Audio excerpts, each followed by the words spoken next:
నమస్తే. నేను మీ మాధురి. ఈరోజు మనతో పాటు ఉన్నారు ఎస్వి నాగనాథ్ గారు, ఆస్ట్రో సైకాలజిస్ట్. నమస్తే సార్. నమస్తే. సార్, లాస్ట్ టైం మనం నాగ చైతన్య, అలాగే శోభిత ధూళిపాల, అల్లు అర్జున్ వాళ్ళ మైండ్ సెట్ని అనాలిసిస్ చేశారు. కరెక్ట్. ఈ మధ్య కాలంలో లావణ్య అనే అమ్మాయి రాజ్ తరుణ్ ఇష్యూ నుంచి, అంటే తనని ఏదో తను ఆ అబ్బాయి మోసం చేశాడని, పెళ్లి చేసుకుంటానని, పెళ్లి చేసుకొని కూడా అబోషన్స్ చేశాడు, ఆ తర్వాత తనకి ఆ అమ్మాయికి సంబంధం లేదు అన్నట్టు మాట్లాడాడని ఒక గత సంవత్సర కాలం నుంచి లావణ్య అనే అమ్మాయి సోషల్ మీడియాలో హల్చల్ చేస్తుంది. అవును. అయితే మీరు కూడా ఆ అమ్మాయితో లైవ్లో మాట్లాడిన సందర్భాలు ఉన్నాయి. అవును. నాకు ఒక జర్నలిస్ట్, సినిమా జర్నలిస్ట్ మాట్లాడిన మాటల్లో ఆ అమ్మాయికి కంపల్సివ్ డిసార్డర్ ఉంది అనే ఒక వర్డ్ విన్నాను సార్. సో అందుకని ఒక యాజ్ ఎ సైకాలజిస్ట్గా మీరు ఏం చెప్తారు అని చెప్పి, నేను ఇది ఉన్న వాళ్ళు లైమ్ లైట్లోకి రావడానికి ఎక్కువ ఆసక్తి చూపిస్తారని, అలాగే అడ్వెంచరస్గా ఉంటారు అని చెప్పి, వాళ్ళకి అసలు పరువు పోతుంది అనే ఒక కామన్ సెన్స్ ఉండదని, బిహేవియర్ మేనేజ్మెంట్ అసలు ఉండదని చెప్పి, ఈ కంపల్సివ్ డిసార్డర్ గురించి నేను ఒక దగ్గర చదివినవి, ఆ అబ్బాయి దగ్గర విన్న తర్వాత నేను ఇవి చదివాను అనమాట. యాజ్ ఏ సైకాలజిస్ట్గా మీరు ఈ అమ్మాయిని ఎలా అనాలిసిస్ చేస్తారు? మీకు కొత్త తెలియని విషయం కూడా ఒకటి చెప్పాలి. చెప్పండి సార్. మీరు ఏమన్నారు, లావణ్య గారితో నేను లైవ్లో మాట్లాడాను అన్నారు. అవును. లైవ్లోనే కాదండి, ఒక ప్రముఖ ఛానల్, యూట్యూబ్ ఛానల్ లైవ్లో వచ్చినప్పుడు తను ఫోన్ చేసి, ఎందుకంటే ఆ ప్రోగ్రామ్ ఆమె మీద కాబట్టి, ఆమె తన ఉన్నటువంటి ఇన్నోసెన్స్ని రాంగ్ ఇంటర్ప్రిటేట్ చేయకుండా తన యాంగిల్ ఆఫ్ వర్షన్ ఏంటి అన్నది కూడా ఆమె లైవ్లో మాట్లాడాలని, ఒక సైకాలజిస్ట్తో మాట్లాడాలని, అప్పుడు నాతోని ఫోన్లో మాట్లాడి, అంటే వాళ్ళు లైవ్ కాల్ కనెక్ట్ చేశారు. సో మోర్ దాన్ 50 minutes మాట్లాడింది. 50 minutes లైవ్ 50 minutes కాన్వర్జేషన్లో ఫోన్లో మాట్లాడింది. నేను ఆమెతో మాట్లాడాను. సో ఆ తర్వాత ఇంకొక ఎపిసోడ్ కూడా జరిగింది, అది బహుశా మీకు తెలియదు అనుకుంటా. లావణ్య గారు, నేను ప్రోగ్రామ్ అయిపోయిన తర్వాత నేను మళ్ళీ మాకు క్యాబ్ అరేంజ్ చేస్తారు, వెళ్ళిపోతాం కదా. మేము క్యాబ్లో వెళ్ళేటప్పుడు ప్రొడ్యూసర్ కూడా మాతో పాటు వచ్చాడు, నా ప్రోగ్రామ్ ప్రొడ్యూసర్. అతనికి ఫోన్ చేసి నేను సార్తో మాట్లాడతాను అని చెప్పేస్తే అతను నాకు ఇచ్చాడు, సార్ లావణ్య గారు మీతో మాట్లాడతారంటే. సో ఆద్యంతం, అంటే ఆ ఛానల్ నుంచి నేను ఇంటికి వచ్చే వరకు ఆల్మోస్ట్ నా 80% జర్నీ అంతా కూడా ఆమెతో మాట్లాడుతుంది. సో ఆమెతోని నేను లైవ్లో అడిగిన క్వశ్చన్ ఒకటే, ఎందుకంటే అంతా మెస్ చేశారు కదా అప్పుడు, అంత రాజ్ తరుణ్ లావణ్యది ఒక పెద్ద న్యూస్ అయిపోయింది అప్పట్లో. నేను ఆమెను ఒకటే ప్రశ్న అడిగాను, అంతసేపు మాట్లాడినా కానీ వెరీ ఇంపార్టెంట్ క్వశ్చన్ ఏం అడిగానంటే, మీ చైల్డ్హుడ్ ఎట్లా ఉంది, మీ బాల్యం ఎట్లా గడిచింది, బాల్యంలో ఏమైనా డిస్సాటిస్ఫాక్షన్స్ ఉన్నాయా, మీరు కోరుకున్న కోరికలు ఏమైనా తీరలేదా, తల్లిదండ్రులు మిమ్మల్ని ఎంత ప్రేమగా పెంచారు, మీ కనీస అవసరాలు ఎంతవరకు తీర్చారు వాళ్ళు. సో సొసైటీతో మీరు కంపేర్ చేసుకుంటారు చైల్డ్హుడ్లో మీ ఫ్రెండ్స్తో కానీ, మీరు ఎక్కడన్నా మీరు నెగ్లెక్ట్ ఫీల్ అయినట్టు కానీ, మీ ఇంపార్టెన్స్ వేరే పేరెంట్స్ ఇచ్చినంత ఇంపార్టెన్స్ మీరు ఇవ్వలేదని, మీ పేరెంట్స్ ఇవ్వలేదని మీరు ఏమైనా అట్లా ఏమైనా ఫీల్ అయ్యారని అడిగాను. లైవ్లో ఆమె దాన్ని ఖండించింది. లేదు, my childhood was very good, ఆడ చూడని చెప్పింది.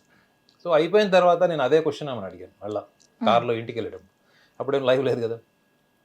అడిగినప్పుడు ఆమె ఏమన్నదంటే, లేదు సార్, రాజ్ తరుణ్ ఇలానే ఇంతకుముందు నన్ను ఒక ఇద్దరు సైకాలజిస్ట్ దగ్గర తీసుకెళ్ళినప్పుడు వాళ్ళు నీదే తప్పు అని డెలిబరేట్గా నన్ను నిందించారు సైకాలజిస్టులు వాళ్ళు. అది నేను తట్టుకోలేకపోయాను. నా వర్షన్ ఏంటో వినకుండా కేవలం ఒక వర్షన్ విని నువ్వు ఇట్లా చేస్తున్నావు, అట్లా ఇంపల్సివ్ అవునా అని రకరకాలుగా నన్ను నిందించారు.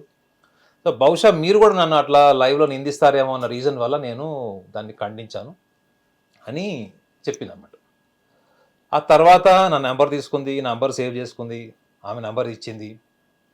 ఇద్దరం, ఆమె తను 2-3 సార్లు నాకు ఆ రాజ్ తరుణ్ ఇష్యూలో జరిగినటువంటి కొన్ని డెవలప్మెంట్స్, ఆమె చెప్పాలనుకున్నది, ఆమె మీడియాకి ఇచ్చినటువంటి కొన్ని డీటెయిల్స్ ఉంటాయి కదా, అవి కూడా నాకు ఫార్వర్డ్ చేసింది ఆమె.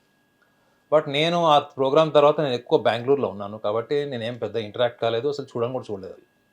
ఎందుకంటే ఆమె మీద ఆల్రెడీ ఒక కాంట్రవర్షియల్ కేసు ఏంటంటే డ్రగ్ పెడ్లర్ కేసు ఉంది ఆమె మీద. అంటే ఆల్రెడీ జైలుకి వెళ్ళి 45 days ఉంది, ప్లస్ ఇంకోటి 2-3 సార్లు ఆమెకు బెయిల్ కూడా రిజెక్ట్ అయింది. సో ఆ కేసులో ఆమె కొంచెం డీప్గా ఉంది అన్నట్టు కూడా అప్పుడు అన్ని మీడియా అంతా ప్రచారం చేసింది. నార్మల్గా ఒక సైకాలజిస్ట్ అనేవాడు ఇట్లా డ్రగ్ పెడ్లర్స్ వీళ్ళు ఇట్లా జైలు శిక్ష వచ్చిన వాళ్ళు ఉంటారు కదా, వాళ్ళు అంత రిస్క్ తీసుకొని వాళ్ళకి అపాయింట్మెంట్స్ ఇవ్వడం కానీ వాళ్ళతో కలవడం కానీ చేయరు. అన్లెస్ అండ్ అంటిల్ ఏదైనా అష్యూరెన్స్, ఎవరైనా అథారిటీ, ఎవరైనా ఒక రెస్పాన్సిబుల్ పర్సన్, ఎవరైనా ఒక పోలీస్ ఆఫీసర్ కావచ్చు, ఎవరైనా కావచ్చు, అలాంటి వాళ్ళ రెఫరెన్సెస్తో వస్తే మాత్రం డెఫినెట్లీ ఇస్తారు. ఎందుకంటే వాళ్ళు ఏమైనా డిప్రెషన్లో ఉన్నారా, మూడ్ స్వింగ్స్ ఉన్నాయా, వాళ్ళకి ఏమైనా క్లినికల్ అడ్వైస్ ఏమన్నా అవసరం ఉంటుందా అన్నప్పుడు తప్పకుండా వాళ్ళకి అపాయింట్మెంట్ ఇస్తాం. కానీ అది జరిగిందనమాట యాక్చువల్గా. కానీ మీరు అన్నారు కదా ఆమెకి కంపల్సివ్ డిజార్డర్ ఉందని ఎవరో ఒక జర్నలిస్ట్ చెప్పాడని. కంపల్సివ్ డిజార్డర్ లక్షణాలు అవి కావండి. ఓకే. అబ్సెసివ్ కంపల్సివ్ డిజార్డర్ ఏంటంటే you are obsessed to perform activities. రోజుకి 10 సార్లు కాళ్ళు కడుక్కుంటారు, రోజుకు 10 సార్లు దేవుడికి దండం పెట్టుకుంటారు. ఒకసారి మీరు డోర్ వేసి వచ్చారనుకోండి, మళ్ళీ చెక్ చేసుకుంటారు వెళ్ళి, డోర్ వేసానా లేదా. So you are obsessed about the compulsive activities. That is called is obsessive compulsive disorder. మీరు ఏదైనా ఒక యాక్టివిటీలో అది చేసే వరకు మీకు ఆ అబ్సెషన్ ఆగదు. ఓకే. ఇప్పుడు ఫర్ ఎగ్జాంపుల్ ఇక్కడ నుంచి మీరు ట్యాంక్ బండ్కి వెళ్ళి ట్యాంక్ బండ్ మీద ఐస్ క్రీమ్ తినాలి అని మీకు అనిపించింది అనుకోండి, ఇక భూమి బద్దలైన అక్కడ ఉండరు కదా. కానీ లావణ్య గారు చేసిన దాంట్లో ఏముంది, ఫస్ట్ రాజ్ తరుణ్ నుంచి ఇప్పటివరకు చూసిన కేసులో మీరు ఒకటి ఆలోచిస్తే, ఆమె ఫస్ట్ థింగ్ జైలుకు పోయి వచ్చింది. ఆమె కేసులో చాలా ఇంపార్టెంట్ విషయం, మీడియా దాన్ని పక్కన పెట్టి మిగతా వ్యక్తులతో ఉన్నటువంటి రిలేషన్స్, వీడియోస్ని మాత్రమే మాట్లాడుతుంది. కానీ సైకాలజిస్ట్ అవన్నీ పట్టించుకోడండి. సైకాలజిస్ట్ ఏం చూస్తాడంటే ఫస్ట్ ఈ అమ్మాయి యాంటీ సోషల్ ఎలిమెంటా కాదని చూస్తాడు ఫస్ట్. ఇప్పుడు డ్రగ్ పెడ్లర్గా వెళ్ళింది అంటే అర్థం ఏంటి, యాంటీ సోషల్ ఎలిమెంట్ యాక్టివిటీ. అది సమాజానికి మీరు హాని చేసేటువంటి ఒక క్రియ, ఒక పని. డ్రగ్స్ అమ్మడం, డ్రగ్స్ మీరు కన్జ్యూమ్ చేస్తే ఏమవుతుంది, మీరు డిప్రెషన్లో ఉన్నారని మాకు సానుభూతి ఉంటుంది. యాజ్ అ సైకాలజిస్ట్, అయ్యో పాపం ఆమె డ్రగ్స్ ఎందుకు తీసుకుంటుంది, సరే ఆమెకు అపాయింట్మెంట్ ఇద్దాం. ఒక సోషల్ రెస్పాన్సిబిలిటీ కింద మనం అపాయింట్మెంట్ ఇస్తాం. లావణ్య గారు కావచ్చు, ఎవరైనా కావచ్చు. డ్రగ్ పెడ్లర్స్కి ఏం చేస్తారండి, డ్రగ్ పెడ్లర్ అంటే అది క్రిమినల్ కేసు, అది అవునా కదా, అది కేసు. ఆమె అందులో ఎంతవరకు ఇన్వాల్వ్ అయిందో అది టెక్నికల్ డీటెయిల్స్ నాకు తెలియదు. సో ఆమె డ్రగ్ పెడ్లర్గా జైలుకి వెళ్ళి రావడం అన్నది ఒకటైతే, రెండోది ఆమె చాలా స్ట్రాంగ్గా క్లెయిమ్ చేసింది ఏంటప్పుడు, అతను నా భర్త, పెళ్లి చేసుకున్నాడు, అవన్నీ మాట్లాడింది. వాళ్ళ ఫాదర్ని తీసుకొని బాంబే వెళ్ళింది, ఆయన ఎవరో వేరే హీరోయిన్తో ఉన్నాడని. వాళ్ళ ఇంటి మీదకి వెళ్తే అక్కడ లోకల్ పోలీస్ స్టేషన్లో కంప్లైంట్ ఇచ్చారు, మళ్ళీ వాళ్ళు కౌన్సిలింగ్ కూడా చేశారు. అట్లా మీరు ఒకళ్ళ పర్మిషన్ లేకుండా ఇంటికి వెళ్ళడం, ఇట్లాంటివన్నీ. So that is what the impulsive nature. She is impulsive and she became very aggressive and arrogant. So personality ఏంటి అని అన్నారు కాబట్టి చెప్తున్నాను. ఎందుకంటే మీరు ఒకళ్ళ ఇంటికి వెళ్ళేటప్పుడు ఫస్ట్ మీరు పర్మిషన్ తీసుకోవాలి. Your relation with Raj Tarun, that is in between you and Raj Tarun. What if Raj Tarun is not responding to your calls? Is it your next action going anywhere Raj Tharun is going? And you are going to somebody's house. You are not just waiting outside. You are straight away going to somebody's house. You are knocking the door and you are becoming a nuisance for the entire environment. That is what is, you have no respect for the social environment. నేను మీ ఇంటికి వచ్చి మీరు యాంకర్గా ఉన్నారు ఇక్కడ, మీరు నాకు పరిచయం. So మీతో నాకు ఏదో పర్సనల్గా గొడవ అయినప్పుడు నేను మీ ఇంటికి వచ్చి ఎట్లా గొడవ చేస్తాను, లేదా మీరు మీ చుట్టాల ఇంట్లో ఉన్నప్పుడు నేను మీ ఇంటికి వచ్చే గొడవ ఎట్లా చేస్తాను? there is something that you can amicably settle down it. Okay కదా. సో ఈమెలో బేసికల్గా ఏంటంటే, ఒక్కసారి ఆమెకి టెంపర్మెంటల్ ఇష్యూస్ కూడా ఉన్నాయి. ఆమెకి ఒక్కసారి ఆమె టెంపర్మెంట్ లూజ్ అయింది అనుకోండి, ఆమెకు కోపం వచ్చింది, నెగ్లెక్ట్ ఫీల్ అయింది. సో ఆటోమేటిక్గా ఆమెకి యాంగర్ మేనేజ్మెంట్ కోల్పోతుంది. రెండోది, ఒకసారి ఆమె జైలుకి వెళ్ళొచ్చిన తర్వాత, మీ personality before going to the jail, after going to the jail, మీ personality will not be the same. ఎందుకంటే సభ్య సమాజంలో మీరు ఇక మొత్తం లైమ్ లైట్లోకి వచ్చేసారు కదా. మీరు ఎక్కడికి వెళ్ళినా కానీ లావణ్య గారు అని ఎవరు అన్నారు. లావణ్య గారు డ్రగ్ పెడ్లర్ కేసులో జైలుకి వెళ్ళొచ్చిందని దానికి యాడ్ చేస్తారు ట్యాగ్ తప్ప. ఆమె ఒక నార్మల్ హ్యూమన్ బీయింగ్ లాగా, అరే రాజ్ తరుణ్ గర్ల్ ఫ్రెండ్ లేకపోతే ఎక్స్ గర్ల్ ఫ్రెండ్ అని ఎవరు చూడరు. Lavanya drug peddler. ఇంకొకటి కూడా చూసారా మీరు, ఆమె లైమ్ లైట్లోకి ఎలా వచ్చింది? రాజ్ తరుణ్ లేకపోతే లావణ్యని ఎవరిని గుర్తుపడతారా? ఎవరు గుర్తుపట్టరు. ఆమె మీడియాలో ఎలా పాపులర్ అయింది? శేఖర్ భాషా అనే అతన్ని ఒక లైవ్ షోలో చెప్పుతో కొట్టింది. మీరు చూసే ఉంటారు. ఒక రెప్యూటెడ్ ఛానల్లో లైవ్లో కూర్చొని మాట్లాడుతున్నప్పుడు, ఏదైతే డాక్యుమెంట్స్ ఎవిడెన్స్ తీసుకొచ్చినప్పుడు ఆమె వచ్చి ఇతన్ని చెప్పుతో కొట్టింది. అక్కడి నుంచి వాళ్ళ మదర్ ఆమెని బ్రతిమలాడుతోంది. ఒక ఫోన్ కాల్ కాన్వర్జేషన్ బయటకు వచ్చింది, అది మీడియాలో హల్చల్ చేస్తోంది. చాలా దీనిగా, అమ్మ బేటా వద్దమ్మా, మనకి ఇవన్నీ వద్దు, ఈ డ్రగ్స్ కానీ మందు అవన్నీ మానేసేయి, వద్దు అని చెప్తుంటే, నా ఒక ఆడపిల్లగా నా నోట్లోంచి అలాంటి పదాలు నేను మాట్లాడలేను, అంత అసభ్యకరంగా తల్లిని తిట్టింది. ఇది నర్చర్ తప్పంటారా, లేదంటే ఆ అమ్మాయి పెరిగిన వాతావరణమా, లేకపోతే చుట్టూ ఉండే ఫ్రెండ్స్ ఇన్ఫ్లుయెన్సా? ఎవరు పుట్టుకతో చెడ్డవాళ్ళు కాదు, మనం అనలేం. ఆ అమ్మాయి ఎలా చూడాలి అంటారు? ఇంపల్సివ్ కాదు మాధురి గారు. ఇప్పుడు ఇందులో మీరు అన్నారు కదా, ఇప్పుడు వాళ్ళ అమ్మని తిట్టిందని, అబ్యూజివ్ లాంగ్వేజ్లో తిట్టింది. అవి ఏం తిట్టిందో నాకు తెలియదు కానీ, బట్ అందులో మనం చూడాల్సింది ఈ మొత్తం ప్రాసెస్లో నేను అడిగిన క్వశ్చన్ ఏంటి, ఆమెని మీ బాల్యం ఎట్లా ఉందని అడిగాను. సో బాల్యం అంటే ఎక్కడి నుంచి కనెక్ట్ అవుతుంది? ఫ్యామిలీ నుంచి. Family, mother, father, siblings. Okay, I think she only a daughter. ఇప్పుడు మీరు అడుగుతున్నారు వాళ్ళ తల్లిని తిట్టింది అని, అవునా? వాళ్ళ అమ్మ కూడా వారించడానికి ట్రై చేసింది. అసలు ఇంత జరుగుతున్నప్పుడు వాళ్ళ పేరెంట్స్ రోల్ ఏంటి? అసలు వాళ్ళ పేరెంట్స్ కాంట్రిబ్యూషన్ ఏంటి? అంటే అర్థం ఏంటి? ఆమె ఎప్పుడో కూడా ఈ ఫ్యామిలీ బౌండరీస్ ఉన్నాయి చూడండి, అవి దాటేసింది ఆమె. She became very independent, emotionally, physically, psychologically, biologically she became independent. ఆమె ఇండిపెండెంట్ కాకుండా ఎక్కడో ఉన్న గుంటూరులో మస్తాన్ అలీతో రిలేషన్ వీడియోస్ బయటకు వచ్చాయి. ఇవన్నీ ఈ మధ్యకాలంలో చాలా చాలా వచ్చినాయి. నేను 2-3 వీడియోలు చూశాను. అవి కూడా తర్వాత ఇక చూడడానికి కూడా నాకు కరెక్ట్ అనిపించలేదు. సో ఇప్పుడు ఆమె ఇష్టం అండి, ఆమె ఎవరితో తిరిగింది, ఏం చేసింది, చివరికి ఆమె జైలుకు కూడా వెళ్ళింది, ఆమె ఫేస్ చేసింది కాన్సిక్వెన్సెస్.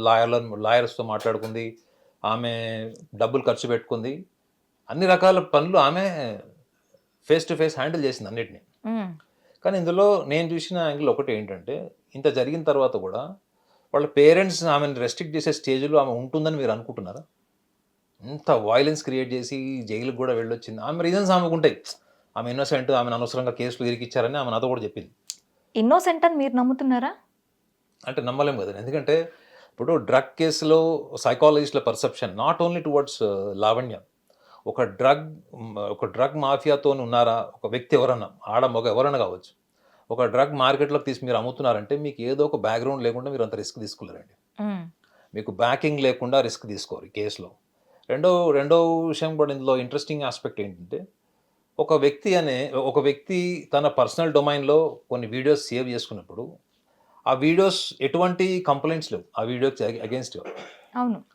కానీ ఈ అమ్మాయి ఆ వీడియోస్ తీసుకొచ్చి మీడియాకు ఒక సర్వీస్ చేస్తున్నట్టు ఒక ప్రొజెక్షన్ కూడా ఇచ్చింది. అప్పుడు రాజ్ తరుణ్ కేసులో కూడా నేను చూసింది ఏంటి అంటే, ఈమెను ఎవరైనా నెగ్లెక్ట్ చేస్తే, ఈమె పర్సనాలిటీ చెప్తాను, ఈమెను ఎవరైనా నెగ్లెక్ట్ చేశారనుకోండి, ఈమె ఆ నెగ్లిజెన్సీని ఈగో ఫ్రెండ్లీగా తీసుకునేటువంటి లక్షణాలు లేవు ఈమెకి. ఈమెను ఎవరైనా నెగ్లెక్ట్ చేస్తే ఆ మొత్తం రిలేషన్, అప్పటి వరకు ఉన్నటువంటి రిలేషన్ ఒక్కసారి ఆమె యూటర్న్ తీసుకుంటుంది. యూటర్న్ తీసుకోవడం అంటే ఏంటి? ఆమె ఎవరినైనా ఎటువంటి స్టేజ్కైనా ఆమె వైలెన్స్కి దింపేస్తుంది. మీరు చూసే ఉంటారు, ఆయన ఎవరో సూసైడ్ చేసుకుంటాను, ఫ్యాన్కి హ్యాంగ్ చేసుకుంటానన్న వీడియో మస్తాన్ సాయి కూడా చేశాడు. కానీ లాస్ట్కి ఏమైంది, జైలుకి వెళ్ళాడు. సో నాకు తెలిసి లావణ్య పర్సనాలిటీలో నేను చూసిన కోణం ఏంటంటే, ఆమెకి పైకి కనిపించినటువంటి ఈగోసెంట్రిక్ ఇష్యూస్ కూడా ఉన్నాయి. అంటే ఆమె ఎక్కడున్నా కానీ అది జెండర్ డిస్క్రిమినేషన్ ఈగోస్ కూడా కావచ్చు, నువ్వేంది నాకు చెప్పేది అనే స్టేజ్లో కూడా కావచ్చు. కానీ ఈమె ఆద్యంతం నేను చూసింది ఏంటంటే, ఈమె ఒక మనిషి నమ్మకం గెలవడంలో షీఈస్ బ్రిలియంట్. ఎమోషనల్లీ మీ ట్రస్ట్ గెలుస్తుంది. ఎమోషనల్లీ ట్రస్ట్ గెలవడం ఏంటి సార్? ఐజీ రేంజ్లో ఉన్న ఒక పోలీస్ ఆఫీసర్తో రిలేషన్షిప్లో ఉన్నది అనే మీడియా కథనాలు చెప్తున్నాయి. పోలీస్ ఆఫీసర్తో ఆమెకు రిలేషన్షిప్ ఉంది. ఒక కాల్లో కూడాను బెదిరిస్తూ నేను పోలీస్ కేసు పెడతా అని బెదిరిస్తున్న కాల్ రికార్డ్ కూడా ఉంది. ఎవరిని బెదిరించింది అట్లా? వేరే వాళ్ళని, అంటే మస్తాన్ సాయి అండ్ ఇంకొక పర్సన్ ఎవరు అంటే ఇద్దరు ఉన్నారు. మస్తాన్ సాయి అండ్ చింటూ అనే వాడికేమో 50 lakhs డిమాండ్ చేశాడంట మస్తాన్ సాయికి. అలాగే లావణ్య కూడా 50 lakhs డిమాండ్ చేసిందంట. ఈ రెండు కాలేదు అని చెప్పి వాడి మీద మనం కేసు పెడదాం, వాడిని బయటికి లాగుదాం, ఒక 50 lakhs కోసం మనం బయటికి లాగుదాం. ఓకే, ఇవన్నీ కాదు, ప్రతి దానికి కూడా శేఖర్ భాష అనే ఆర్జే మనకి బాగా తెలిసిన ఫేమస్, మీరు ఇందాక లైవ్ లో కూడా, వాడిని కూడా మనం ఇరికిద్దాం. ఎవరైనా వాడితో మాట్లాడే అమ్మాయిలు ఎవరైనా ఉంటే చూడు, వాళ్ళని పెట్టి వాడిని ఇరికిద్దాం. ఏంటి సార్ ఈ మెంటాలిటీ అసలు? మీరు చెప్తుంటే ఆమె గురించి అనాలిసిస్ చేస్తే రేపు పొద్దున మా మీద కూడా అదే ఎక్స్పెరిమెంట్ చేయడం గ్యారెంటీ ఏంటి? అవునా కదండి. ఇప్పుడు మేము ఎనాలిసిస్ చేస్తున్నాము, ఎనాలిసిస్ చేస్తే రేపు పొద్దున మా మీద గడ్జి పెట్టుకుని మాకు కూడా క్లయింట్ ని పంపించినట్టు ఆమె కూడా పంపిస్తాను, గ్యారెంటీ ఏంటి? ఓకే, దానికి మీరు రెడీగా ఉండండి. ఆ సీసీ కెమెరాస్ ఉంటాయండి మా దగ్గర ఆఫీస్లో. ఓకే, కాదు, నా థాట్ ప్రాసెస్ ఏంటంటే, ఈ మొత్తం కేసులో ఆమె పర్సనాలిటీని మాత్రమే నేను చూశాను. ఆమె తన ఫోన్లో మాట్లాడినప్పుడు కూడా అదే చెప్పాను. ఇప్పుడు నువ్వు పాపులర్ అవ్వడానికి కోసం నువ్వు ఎలాంటి మార్గం ఎంచుకున్నావు అన్నదాన్ని, నీ యొక్క బాల్యం ఎలా గడిచింది, నీ కుటుంబ నేపథ్యం ఏంటి, నీ కుటుంబ సభ్యులు నీ నుంచి ఏం ఎక్స్పెక్ట్ చేశారు, ఏం ఎక్స్పెక్టేషన్స్ పెట్టుకున్నారు, అవన్నీ కూడా ఒక సైకాలజిస్ట్ ఆలోచిస్తాడు. ఎవరు ఏ సమస్య, ఇంత ఇంటెన్సిఫైడ్ బిహేవియర్, ఇంత అగ్రెసివ్ బిహేవియర్, ఇంత వాయిలెంట్ టెండెన్సీస్ ఉన్నప్పుడు అప్పుడు ఆబ్వియస్లీ మేము ఆలోచిస్తాం మనం ఏంటంటే ఈ అమ్మాయి మోటివ్ ఏంటి అసలు, ఈమె పర్పస్ ఏంటి అసలు, ఈ బిహేవియర్ వెనక, వీటన్నిటి వెనక మోటివ్ ఏంటి, డబ్బులేనా, లేకపోతే ఎదుటి వ్యక్తుల్ని తన కంట్రోల్లో పెట్టుకోవడం కోసం ట్రై చేసిందా, లేదా ఒక సెలబ్రిటీతోని రిలేషన్ అనుకున్నప్పుడు పెళ్లి దాకా వస్తే రేపు పొద్దున తనకు కూడా ఒక సెలబ్రిటీ ఐడెంటిటీ వస్తుంది అనుకుందా. ఇవన్నీ కూడా నేను లాస్ట్ టైం అప్పుడు లైవ్లో ఉన్నప్పుడు అడిగాను. నేను ఒక క్వశ్చన్ అడిగాను. రాజ్ తరుణ్ అనేవాడు ఒక ఫిలిం ఇండస్ట్రీ నుంచి వచ్చాడు. ఫిలిం ఇండస్ట్రీలో గ్లామర్ ఈజ్ ఎవ్రీథింగ్. మీకన్నా అందంగా ఉన్న అమ్మాయి ఎవరన్నా బహుశా కలిస్తే కూడా మిమ్మల్ని వదిలేసి ఉండొచ్చు కదా, దాన్ని మీరు ఎందుకు తీసుకోవట్లేదు, మీరు అతన్ని వెనకబడడం కాదు కదా, అతనికి కూడా మీ మీద ఇంట్రెస్ట్ ఉండాలి కదా, అతను మీరు ఎట్లా అంత డిమాండ్ చేస్తారని అడిగినప్పుడు తను కూడా ఒక విషయం చెప్పింది ఏంటంటే, నేను కూడా ఒకప్పుడు హీరోయిన్ లాగా ఉండేదాన్ని, ఏజ్ వస్తుంది కాబట్టి నా స్కిన్ అంతా మారిపోయింది అది అని చెప్పింది. సో ఎక్కడో అక్కడ ఆ ఫిజికల్ ఐడెంటిటీ కూడా ఉంటుంది మేడం. ఎందుకంటే ఆ ఫిజికల్ ఐడెంటిటీ ఎప్పుడైతే మగవాళ్ళు అమ్మాయిని రిజెక్ట్ చేస్తారో, లేకపోతే మీకన్నా అందంగా ఉండేవాళ్ళు ఎవరైనా వచ్చినప్పుడు మీరు నెగ్లెక్ట్ ఫీల్ అవుతారు. బట్ డౌన్ లైన్ ఫ్యాక్టర్ మాత్రం she was feeling definitely neglected. నన్ను ఇంత వాడుకున్నారు, నన్ను నెగ్లెక్ట్ చేశారు అన్నది ఆమె బిహేవియర్లో నేను మాట్లాడినప్పుడు, ఈవెన్ వీడియోస్లో కూడా నాకు చూస్తే అనిపించింది. అంటే ఒక టైప్ ఆఫ్ నెగ్లెక్టెడ్ సైకాలజీ ఆమెలో ఉంది.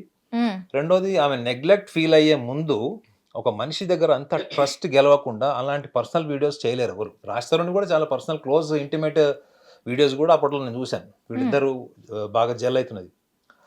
సో ఒక ట్రస్ట్ గెలిచిన తర్వాతనే, ఎందుకంటే రాజ్ తరుణ్ అప్పటికే రికగ్నైజ్డ్ పర్సన్ కదా. ఒక మనిషిని ఎమోషనల్గా మీరు ట్రస్ట్ గెలిచినప్పుడు మీకుండే common sense, general intelligence close అయిపోతుంది. మీరు ఆ వ్యక్తిని చాలా బ్లైండ్లీ ఆప్టమిస్టిక్, అంటే ఇంకా గ్రాంటెడ్గా తీసేసుకుంటారు, ఈ వ్యక్తి నా మనిషి అనేటువంటి స్థాయికి మీరు వెళ్ళిపోతారు. సో అందులో ఈమె నాకు తెలిసి ఇందులో ఆ స్టేజ్కి వచ్చినప్పుడు మాత్రం she master, she a master. ఎందుకంటే అంత నమ్మకం కలిగి, కానీ అంత గెలుచుకున్న నమ్మకం నుంచి ఒక్కసారి ఎంత భయంకరంగా డౌన్ఫాల్ అయిపోవడం అన్నది is very interesting point for a psychologist. అందుకే చెప్పాను కదా, వాళ్ళ పేరెంట్స్ కూడా ఒకవేళ వస్తే మాట్లాడితే అప్పుడు మనం చెప్పచ్చు ఏంటంటే అసలు ఆమె చిన్నప్పటి నుంచి ఎలాంటి కోరికలు కలిగినాయి, వాటిని పేరెంట్స్ ఎంతవరకు తీర్చగలిగారు. ఆ aggressive behaviour, anti social perception over night develop కాదండి. ఇప్పుడు ఎవరో నలుగురు డ్రగ్స్ తీసుకునే వాళ్ళు వాళ్ళందరూ పరిచయం అయ్యారు. ఆ పరిచయం అయిన తర్వాత ఇలాంటి లక్షణాలు వచ్చాయి అని మనం ఇవాళ ఆలోచించడం అనుకోలేము సార్. డ్రగ్స్ తీసుకున్న వాళ్ళు పరిచయం అవ్వటం కాదు సార్, కొన్ని వీడియోస్లో అమ్మాయిలకి ఆ అమ్మాయి దగ్గరుండి డ్రగ్స్ ఇస్తున్నది అండ్ వీడియోస్లో ఎలా డ్రగ్స్ తీసుకోవాలి అనేది కూడా సోషల్ మీడియాలో ఇప్పుడు హల్చల్ చేస్తున్నాయి కొన్ని వీడియోస్. డ్రగ్స్ తీసుకోవటం, చుట్టూ ఉండే వాళ్ళు డ్రగ్స్ తీసుకోవడం కాదు, ఈ అమ్మాయి నేర్పించే స్థాయికి వెళ్ళింది మేడం. ఇప్పుడు అవన్నీ కూడా సైంటిఫికల్లీ రేపు పొద్దున ప్రూవ్ అయితే అలా తెలియదు. బట్ ఆమె ఇంకా బయట తిరుగుతుంది చూడండి. ఫస్ట్ అది ఫన్నీ. ఇప్పుడు హార్డ్ డిస్క్లో వీడియోలు పెట్టుకున్నాడు, జైల్లో ఉన్నాడు. ఇన్ని వీడియోలు బయటకు వచ్చినటువంటి అమ్మాయి మాత్రం శుభ్రంగా బయట ఉంది, ఎటువంటి కేసు లేదు, అరెస్ట్ లేదు. వాళ్ళ ఇంటికి వెళ్ళి హార్డ్ డిస్క్ కూడా వాళ్ళ పర్మిషన్ లేకుండా ఎట్లా తీసుకుంటారండి? అది ఎంత క్లోజ్ ఫ్రెండ్స్ అయినా అయ్యిండొచ్చు. ఆ వీడియోస్ ఎప్పటివి? అవి రీసెంట్ వీడియోసా? 2022 వీడియోలు ఇప్పుడు సభ్య సమాజానికి ఇచ్చి సమాజానికి ఏం సేవ చేయాలనుకుంటుంది? రైట్. ఆ రోజు జరిగినప్పుడు దాన్ని అఫెన్సివ్గా తీసుకొని బ్లాక్మెయిల్ చేస్తున్నారని చెప్పుంటే అప్పుడు పోలీస్ డిపార్ట్మెంట్కి మీరు హెల్ప్ చేసిన వాళ్ళు అయ్యేవాడు. అవునా? ఇప్పుడు ఎవరైనా మిమ్మల్ని మాలస్టేషన్ చేశారు, ఒక నలుగురు మిమ్మల్ని అటాక్ చేసినప్పుడు మీరు తిరగబడతారు, అవునా కదా? సో అది ఇవాళ ఆమె బిహేవియర్ని కొంతమంది ఎలా అనాలిసిస్ చేస్తున్నారంటే, చాలా అగ్రెసివ్ ఉమెన్, ఆమె చాలా ఛాలెంజింగ్ ఉమెన్, మంచి ఫైటింగ్ స్పిరిట్ ఉంది, షీ స్మార్ట్ అని చెప్తున్నారు. ఫైటింగ్ స్పిరిట్ ఎప్పుడు ఉంటుందంటే మేడం, మీరు ఆఫీస్ నుంచి ఇంటికి వెళ్తుంటే ఒక నలుగురు ఎవరైనా మిమ్మల్ని అటాక్ చేసినప్పుడు మీరు వాళ్ళతో ఫైట్ చేసి నిలబడితే దాన్ని ఫైటింగ్ స్పిరిట్ అంటారు. మీ అంతటా మీరే వెళ్ళి సభ్య సమాజానికి మీరు సమాధానం చెప్పుకోవాలంటే వీడియోలు ఎవరో రిలీజ్ చేస్తే వాటికి మీరు డిఫెన్సివ్ ఆన్సర్ చెప్పి, అవునా కదా? ఇప్పుడు మిమ్మల్ని మీరు ప్రొటెక్ట్ చేసుకోవడం కోసం మీరు తిరగబడడంలో మీ హీరోయిజం, మీ యొక్క ఇండివిడ్యువాలిటీ అంటే ఆ వీడియోలో ఉన్న అమ్మాయిలు డైరెక్ట్ గా మస్తాన్ సాయి మీద రిపోర్ట్ ఇవ్వలేదు. వాళ్ళు ఇచ్చిన స్టేట్మెంట్ ఏంటంటే, మేము మా కన్సర్న్తోనే చేసాము, మధ్యలో ఈ అమ్మాయికి ఏంటి? ఒక అమ్మాయి మాట్లాడుతూ ఉన్నప్పుడు ఈ అమ్మాయికి ఏంటి అసలు, ఎందుకు ఈ అమ్మాయి ఎందుకు ఇన్వాల్వ్ అయ్యింది నాకు అర్థం కావట్లేదు. ఆ అబ్బాయి లైఫ్తో ఏదైనా చేసుకొనియండి, నా వీడియోస్ అంటే నేను మస్తాన్ సాయితో ఇంటిమేట్గా ఉన్న వీడియోస్ నేను డివోర్స్కి అప్లై చేసిన తర్వాత నా హస్బెండ్కి ఇచ్చింది. ఇప్పుడు నా హస్బెండ్ ఆ కేసు గెలిచే దీంట్లో ఉన్నారు ఈ వీడియోస్ చూపించి అని చెప్పి. ఏంటి సార్ ఇది? మేడం, ఒక వర్డ్లో చెప్పాలంటే అది బహుశా కరెక్ట్ సెంటెన్స్ కాదేమో కానీ తొండ ముదిరి ఊసర వెళ్ళైంది అంటాడు అండి. అందుకే చెప్తున్నా, సైకాలజిస్ట్ పర్సెప్షన్ వాయిలెంట్గా అనాలిసిస్ చేయరు మేడం. చాలా సింపుల్ అనాలిసిస్ ఏముంటుందంటే, ఆ అమ్మాయి పేరెంట్స్ని ఫస్ట్ మాట్లాడతారు. ఆ అమ్మాయి పేరెంట్స్ ఎక్కడ కూడా లైమ్ లైట్లోకి రాలేదు ఈ కేసులో. మీడియా కూడా వెళ్ళిందో మరి మీడియా ముందు రాలేదో తెలియదు. But definitely there is a developmental upbringing family environmental issue ఉంది అందులో ఫ్యామిలీలో. ఎందుకంటే ఆ అమ్మాయి ఆల్మోస్ట్ ఒక masculine gender behaviour, masculine gender attitude ఉంది ఆమెలో. అంటే స్ట్రైట్గా ఉంటుంది ఆమె, చాలా స్ట్రైట్గా మాట్లాడేస్తుంది. No inhibition, nothing else. చాలా స్ట్రైట్గా సూటిగా మాట్లాడుతుంది. మీరు ఆమెను అనాలిసిస్ చేస్తున్నారనుకోండి, ఆమెను కరెక్షన్ చేస్తున్నారనుకోండి, ఒక్కసారి ఆమె వాయిస్ మారిపోతుంది. నేను మాట్లాడాను కదా ఆమెతో. ఛానల్ నుంచి ఇంటి వరకు వచ్చేటప్పుడు మీరు ఇమాజిన్ చేసుకోండి, ఆల్మోస్ట్ 1 hour డిస్టెన్స్ ఛానల్ నుంచి మా ఇంటి వైపు. ఆల్మోస్ట్ 80% టైం 80% టైం ఆమె నాతోని ఫోన్లో మాట్లాడింది. సో మనం ఆమెకి చెప్పేది వింటున్నప్పుడు ఒక రకమైనటువంటి ఎమోషన్ ప్రజెంట్ చేసింది. అది కాదు ఇది మనం క్రాస్ క్వశ్చన్ వేసినప్పుడు ఆమె డిఫెన్స్లో మాట్లాడుకుంది. మనం వింటున్నప్పుడు ఇన్ఫర్మేషన్ ఇస్తుంది, మనం క్రాస్ క్వశ్చన్ వేసినప్పుడు సమర్థించుకుంటుంది. సో మనం ఇంకా ఏమైనా లోతుగా వెళ్ళామనుకోండి, ఆమె కంప్లీట్గా ఆమె వాయిస్ మారిపోతుంది. అంటే నేను చెప్పేది మీరు వినండి అని జడ్జిమెంటల్ అవుతుంది. జడ్జిమెంటల్ అంటే ఏంటి, మీరు చెప్పేది రాంగ్ అంటది, లేకపోతే మీకు ఏం తెలుసు అంటది, బట్ జడ్జ్ చేసేస్తుంది అనమాట ఇమీడియట్గా. సో సైకాలజిస్టులు అట్లా జడ్జిమెంటల్గా ఉండే వాళ్ళని కౌన్సిలింగ్కి పిలవరు. ఫస్ట్ ఆఫ్ ఆల్ మీకు ఓపెన్నెస్ ఉండాలి మేడం. మీరు చేసిన తప్పు ఏంటి, లేదా మీరు చేసిన తప్పే కాదు, కనీసం అక్కడ సిచ్యువేషన్ ఏంటి, ఆ సిచ్యువేషన్లో మీ రోల్ మీకు తెలిసి ఇన్వాల్వ్ అవుతున్నారా, మీకు తెలియకుండానే you are getting carried away, ఈ రెండు విశ్లేషిస్తారు. మీరు ఆ స్కోప్ ఇవ్వాలి కదా నాకు. ఆమె డేటాబేస్డ్ ఏంటంటే కొంచెం స్టబన్గా ఆమె మూడ్స్ని మాత్రమే ప్రజెంట్ చేసి అదే వినాలి, అదే నిజమని నమ్మాలి. మిమ్మల్ని ఇంపోజ్ కూడా చేయిస్తుంది, నమ్మించడం కూడా ట్రై చేస్తుంది. నిజంగా ఇప్పుడు వచ్చిన వీడియోలు నేను చూసినవి, ఆ రోజు లావణ్య గారు మాట్లాడినవి నేను రిలేట్ చేస్తే అసలు ఆమె చెప్పిన దాంట్లో అసలు నోవేర్ అవి. ఆమె ఇచ్చినటువంటి ప్రొజెక్షన్ నేను కూడా అనుకున్నా, సరే ఫోన్లే పాపం మీడియాలో చాలా మంచి వాళ్ళు కూడా ఎక్స్ప్లాయిట్ అవుతారులే, ఏముంది, ఇన్నోసెంట్ కూడా అయ్యిండొచ్చు, సరే ఎప్పుడైనా కలిసినప్పుడు మాట్లాడదాం లేదని నేను పట్టించుకోలేదు. కానీ ఇవాళ వచ్చిన వీడియోలు ఏవైతే ఉన్నాయో, రిలీజ్ అయినవి, ఆమె మాట్లాడినవి కానీ ఏవన్నా కానీ, అవి అప్పుడు ఆమె గురించి ఆమె ఇచ్చిన ప్రొజెక్షన్కి ఇప్పుడు వచ్చినటువంటి వీడియోస్ రిలేట్ చేస్తే మాత్రం అసలు అవి నోవేర్ ఎక్కడ మ్యాచింగ్ అవ్వాలి. సో నాకు తెలిసి ఆమెకు అబ్సెసివ్ కంపల్సివ్ కానీ మెంటల్ ఇల్నెస్ సంబంధించినవి సీరియస్ డిజార్డర్స్ అయితే ఏం లేవు. But it appears has a personality issue. Personality అంటే behavioural pattern, self management problem, లేకపోతే యాంటీ సోషల్ ఎలిమెంట్ అంటే సమాజం పట్ల ద్వేషము, వ్యక్తుల పట్ల ద్వేషము, కోపము. ఇప్పుడు నన్ను ఎవరన్నా ఒక సపోజ్ అండి, మీకు ఒక బ్రేకప్ అయింది, లవ్ అఫేర్లో బ్రేకప్ అయింది, మీకు అనుకున్నట్టు మీ బాయ్ ఫ్రెండ్ లేడు. అలాంటప్పుడు మీరు అందరు మగవాళ్ళని ఒకటేలాగా చూడడం, అగ్రెసివ్గా బిహేవ్ చేసే టెండెన్సీస్ డెవలప్ అయ్యే ఛాన్స్ కూడా ఉంటుంది. చాలా సెన్సిటివ్గా ఉన్నవాళ్ళు. కొంతమందికి 4-5 బ్రేకప్స్ అయినా కానీ వాళ్ళు ఈజీ గోయింగ్ ఉంటారు వాళ్ళు. సో ఈ అమ్మాయి ఫస్ట్ కేటగిరీకి వస్తుంది, ఎందుకంటే ఈ అమ్మాయి లైఫ్లో జరిగినటువంటి కొన్ని ఇన్సిడెంట్. ఇప్పుడు రాజ్ తరుణ్ విషయంలో అంత వాయిలెంట్గా అయిందంటే, ఆమె బేసిక్ ఫ్యామిలీ ఫండమెంటల్ ఎన్విరాన్మెంట్లో ఆమె ఎంత సాటిస్ఫాక్షన్తో, ఎంత హ్యాపీనెస్తో బయట సమాజంకి వచ్చింది చెప్పండి.